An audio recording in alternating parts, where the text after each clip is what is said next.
Notre offre, elle s'adresse aux automobilistes qui, d'une part, ont une problématique de stationnement parce que, tout simplement, ils n'ont plus d'alternative à stationner régulièrement. Et d'autre part, elle joue aussi sur l'aspect coût, puisqu'on va être typiquement 30 à 60% moins cher qu'un parking public. Et si on se compare par rapport à la rue, puisque finalement c'est ça notre concurrent, j'ai envie de dire, on va être plus ou moins au même tarif. Sachant qu'un automobiliste va pouvoir trouver chez Zenpark aussi bien la possibilité de stationner en très courte durée, quelques heures, avec la particularité de faire de l'ajustement à la minute.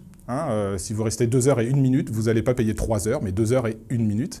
La possibilité de faire des forfaits. Typiquement, nous sommes présents sur les zones aéroportuaires. Donc, si vous voulez rester 1 semaine, 2 semaines, 3 semaines, c'est possible de le faire, toujours à des tarifs compétitifs. Et la possibilité de faire de l'abonnement. Alors, pas de l'abonnement classique, mais de l'abonnement à temps partagé. Si vous êtes un résident, vous pouvez stationner les nuits, les week-ends et les jours fériés. Finalement, c'est ce qui va vous intéresser. Et à l'inverse, si vous êtes un professionnel, salarié ou commerçant ou profession libérale, vous allez pouvoir stationner typiquement du lundi au vendredi de 9 h à 19 h et encore une fois à des tarifs compétitifs. Et tout ça avec la possibilité de réserver en avance votre place, ce qui est vraisemblablement un élément aujourd'hui très puissant en termes d'acquisition client. Donc pour ce qui est de notre développement, aujourd'hui nous sommes présents à Paris, Paris et Petite Couronne.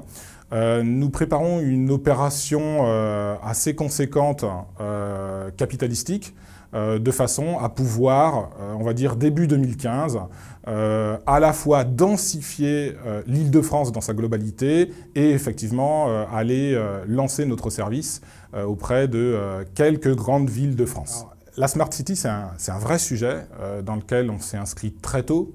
Pour tout vous dire, nous sommes beaucoup dans la société à venir du monde de l'autopartage. Donc on ne se pose presque plus la question de l'intérêt de l'autopartage en termes de mobilité dans la Smart City. Il y a un premier élément.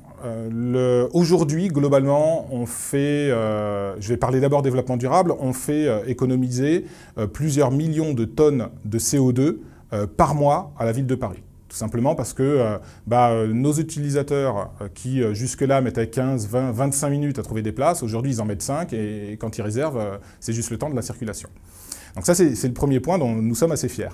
Le second point, c'est la Smart City dans sa globalité. Aujourd'hui, nous travaillons déjà, et nous sommes donc déjà intégrés dans l'écosystème de la Smart City. Nous travaillons avec beaucoup de promoteurs pour préparer l'avenir, que ce soit l'avenir des écoquartiers, l'avenir de l'écocité. J'ai envie de dire, la Smart City telle que nous, on la voit, c'est être radin en infrastructure et être au contraire très intelligent en ce qui concerne les systèmes d'information pour apporter de la valeur aux utilisateurs et mieux gérer les ressources.